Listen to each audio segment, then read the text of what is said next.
সেই দিন আর বেশি দূরে নয়, যেদিন আমার মৃত্যুর খবরটা ভেসে আসবে মসজিদের মাইকে, আর আমার নিথর দেহটা দেখে মানুষ আফসোস করে বলবে, কালকেও দেখেছিলাম এই মানুষটাকে মুচকি হেসে কথা বলতে, তবে আজ হঠাৎ এমন হলো কেন? মানুষটা বড্ড ভালো ছিল। কারো কারো হয়তোবা চোখের কোণে অশ্রু জমবে, আবার কারো কারো চোখ থেকে হয়তোবা 2 ফোঁটা জলও গড়িয়ে পড়বে। আবার অনেকেই খুশি হয়ে বলবে, যাক ভালোই হলো, আপদটা বিদায় হয়েছে। বেঁচে থাকতে কি কম জ্বালিয়েছিল? ব্যস্ততার কারণে আমার অনেক কাছের মানুষরাও হয়তোবা আমার জানাজায় উপস্থিত হতে পারবে না। আবার অনেক দূরের মানুষও শত ব্যস্ততার মাঝেও ছুটে আসবে আমাকে শেষবারের মতো বিদায় দিবে বলে।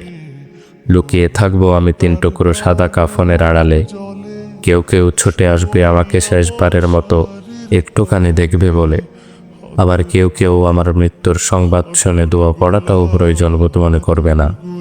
সেই দিন আমার পাশে থাকা ছোট্টকাল থেকে আমায় আদর যত্নে বড় করে তোলা প্রিয় মানুষগুলো বলবে, লাশ বেশি সময় ধরে ঘরে রাখতে নেই, তাড়াতাড়ি নিয়ে চলো।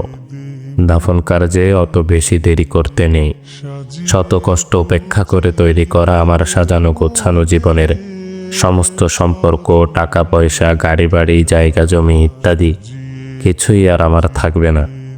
এমনকি দিন কয়েক পর হয়তো বা আমার অস্তিত্বটুকুও হারিয়ে যাবে মরুর ধূলিকণার মতো। তারপরও কেন জানি আমার অহংকার, সম্পদের লালসা, ক্ষমতার তৃষ্ণা ইত্যাদি যেন দিন দিন বেড়েই চলেছে। একদিন আমার মৃত্যু হবে, আর সব কিছুই ছেড়ে চলে যেতে হবে সেই অন্ধকার কবরে। এই কথা যেন জেনে বুঝেই ভুলে বসে থাকি এই মিথ্যে দুনিয়ার মিথ্যে মায়ার চাদরে নিজেকে জড়িয়ে রেখে। ভালো লাগে না মোর সাদা কাপড়, সাদা কাপড়, সাদা কাপড়।